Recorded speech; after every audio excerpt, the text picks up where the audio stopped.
얼마 전 마침내 미국 정계에 발을 디딘 일론 머스크. 트럼프의 대선 유세를 적극적으로 도와 승리의 1등 공신이 되고 트럼프로부터 직접 미국에서 가장 중요한 사람이라는 호칭까지 얻었는데요. 그 보상으로 기어이 정부 부서의 자리까지 얻어냈죠. 정부 효율부 DOG의 수장이 된 일론 머스크는 국가 예산의 낭비를 없애는 임무를 맡았습니다. 그리고 그 첫 번째 희생양으로 국방부를 지목했습니다. 트럼프 당선 전부터 그의 측근들이 주장하던 국방부 예산 대폭 삭감의 신호탄이 올라간 것입니다. 머스크가 국방부에서 가장 먼저 칼을 댄 부분은 공군, 그 중에서도 주력 제공기인 F-35였습니다. F-35가 돈 먹는 하마라는 것은 전 세계에 모르는 사람이 없습니다. 머스크가 건드리는 것도 이상하지는 않은데요. 그런데 그의 행동은 늘 상상을 초월하죠. 아예 전투기라는 개념 자체를 부정해버린 것입니다. 그는 늘상 그랬듯이 자신이 소유한 SNSX의 F-35 같은 유인 전투기를 만드는 멍청이들이 아직 있다는 글을 남겼습니다. 그러면서 F-35 설계는 요구사항 단계에서부터 너무 많은 사람들에게 너무 많은 것을 충족하도록 요구했기 때문에 문제가 발생했다며, 이 때문에 F-35는 비싸고 복잡한 모든 것을 조금씩 할 수 있지만 어느 것도 뛰어나게 잘하지 못하는 기체가 됐다고 지적했죠. 그는 유인 전투기는 드론 시대에 이미 구식이라면서 F-35는 물론이고 공군이 전투기를 사용한다는 것 자체에 대해 의문을 제기했습니다. 물론 이러한 생각은 너무나도 시기상조입니다. 전투기라는 무기는 생각보다 훨씬 다양한 일을 할 수 있고 그로부터 비롯되는 억지력도 결코 무시할 수 있는 수준이 아닙니다. 그러나 이제 중요한 것은 전투기가 드론에 비해 얼마나 쓸모가 있느냐 하는 팩트가 아니게 되었습니다.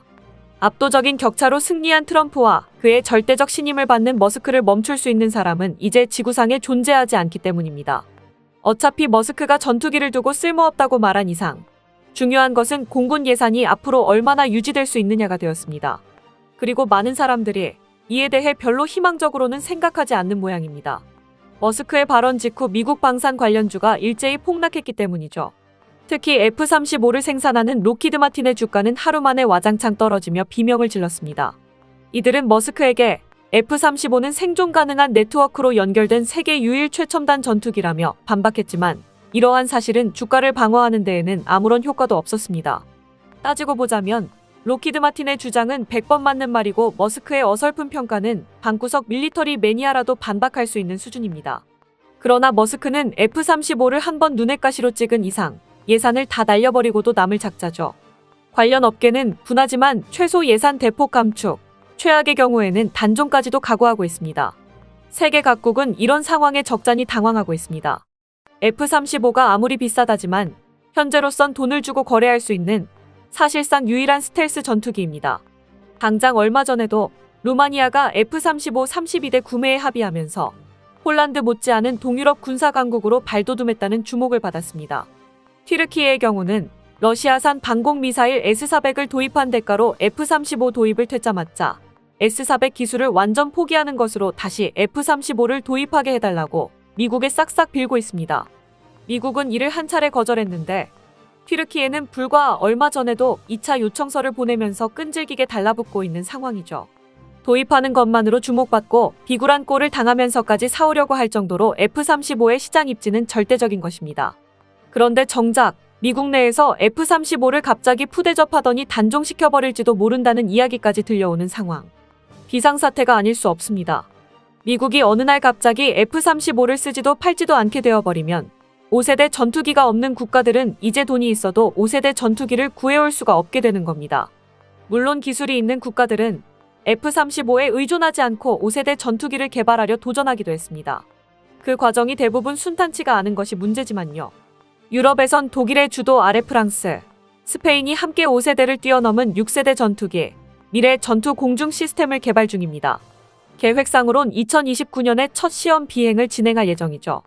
그러나 프랑스와 독일이 싸워대는 통에 스페인이 혼자서 사업 유지를 위해 애를 쓰고 있는 판국이고 독일은 슬슬 아예 사업에서 탈퇴하는 것을 고민하고 있어서 영 전망이 좋지 못합니다. 게다가 프랑스는 라파를 5세대로 개량하려는 생각도 가지고 있어 회원국들의 생각이 전부 따로 놀고 있는 상황입니다. 한편 영국, 이탈리아, 일본도 GCAP라는 이름의 6세대 전투기 공동 개발 프로젝트를 진행하고 있는데요. GCAP는 초음속 성능과 레이더 탐지 능력을 대폭 강화한 전투기를 2035년까지 실전 배치하는 계획입니다. 그런데 이 프로젝트에서는 일단 영국이 예산을 대폭 삭감해버린 데다가 일본은 개발 지분 싸움을 하느라 비협조적인 태도를 보이고 있습니다. 물주가 되어줄 수 있었던 사우디가 관심을 보였을 때에도 개발 지분이 밀릴 것을 우려한 일본이 합류를 거부하는 바람에 무산되기도 했죠. 원래 계획대로라면 내년에는 공식 개발 단계에 착수해야 하나 지금껏 무엇 하나 진행되고 있다는 소식이 들려오지 않습니다. 오히려 프로그램이 쪼그라들었다는 소식만 들려왔죠. GCAP 프로그램은 6세대 전투기를 목표로 시작되었지만 현재까지 참여국들의 기술력 수준으로는 5세대의 수준을 벗어날 수가 없을 것으로 여겨지고 있습니다. 6세대 전투기의 조건은 아직 제대로 정립된 바 없으나 대부분의 개발 프로젝트가 공통적으로 광대역 스텔스 성능과 레이저, 무기 운용 능력, 그리고 초음속 순항 및 유무인 합동 작전 능력을 요구하고 있는 상황. 다만 GCAP는 기껏해야 이 중에서 유무인 합동 작전 능력 정도밖에는 확보할 수 없을 것으로 전망되고 있습니다.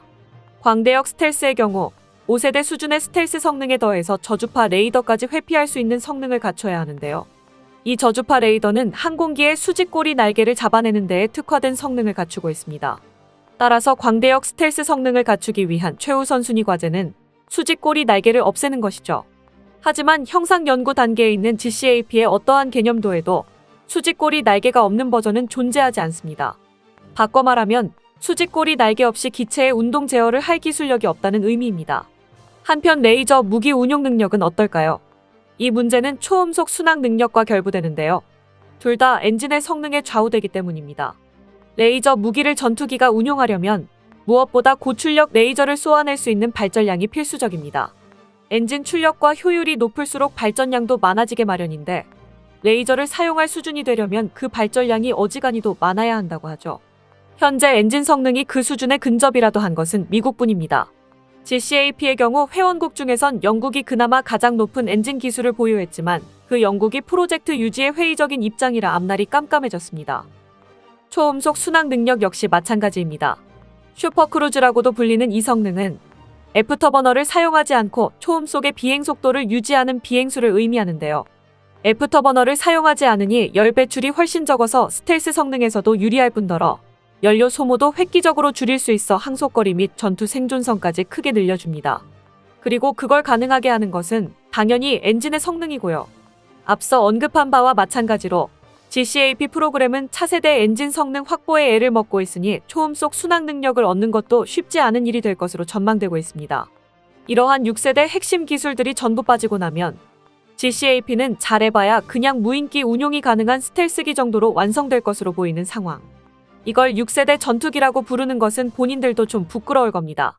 무인기 기술은 추후에라도 통합할 수 있는 영역이라 완성될 시점에 가서는 F-35에 비해서 그렇게까지 이점이 있을지도 불투명합니다. 이들보다 상황이 더 절망적인 프로젝트는 튀르키예의 칸이 있죠. 미국이 F-35를 팔지 않겠다고 하자 야심차게 자체적으로 5세대 전투기를 만들겠다고 시작한 프로젝트. 그러나 초도 비행 한 번 이후로는 허접한 실체가 전부 들통나서 자국민들의 지지도 받지 못하고 국가로부터도 버림받았습니다. 튀르키예가 대놓고 미국의 F-35를 다시 구걸하기 시작한 것은 칸 프로젝트의 미래가 없다고 봤기 때문이라는 것이 정설이죠. 이처럼 세계 각국의 F-35 대체 프로젝트가 하나같이 파행을 거듭하고 있는 상황에서 멀쩡히 스텝을 밟아나가고 있는 것은 한국의 KF-21이 유일합니다. 칸과는 달리 매 비행과 실험마다 그 성능과 잠재력을 증명하고 있으며 GCAP와는 달리 자체적인 엔진 개발을 앞두고 있어 추후 엔진 성능을 요구하는 기능들도 구현해 나갈 것입니다. KF-21은 진화적 개발 단계의 중간쯤에서 완전 스텔스 성능 및 무인기 운용 능력을 얻게 될 예정인데요. 이미 이 시점에서 GCAP가 얻게 될 성능과는 동류를 이루게 될 것입니다. 기본 플랫폼이 이미 만들어져 있는 만큼 개발 시기는 더 앞설 것이고요. KF-21은 거기서 더욱더 발전해 진정한 의미의 6세대 전투기에 해당하는 성능들도 차차 갖추게 될 것입니다. 이런 상황에서 미국이 F-35에 대한 예산까지 끊어버린다면 머자는 미래에는 제대로 개발되고 있는 5세대 이상 전투기가 KF-21밖에 안 남을 수도 있죠. 머스크가 F-35를 비방하면서 전투기 자체를 폄훼하기는 했지만 아무리 그래도 하루아침에 공군 전력에서 전투기를 없애버릴 수는 없습니다. 앞으로도 전투기는 사용될 것이라는 이야기입니다. 그러나 미국이 계속해서 만들이라는 보장은 없습니다. 원래도 F-35의 천문학적인 운용 비용으로 인해서 일부 외신과 전문가들은 미 공군도 나중에는 차라리 저렴한 KF-21을 구매해서 사용하는 편이 경제적일 수 있다고 조언하곤 했습니다.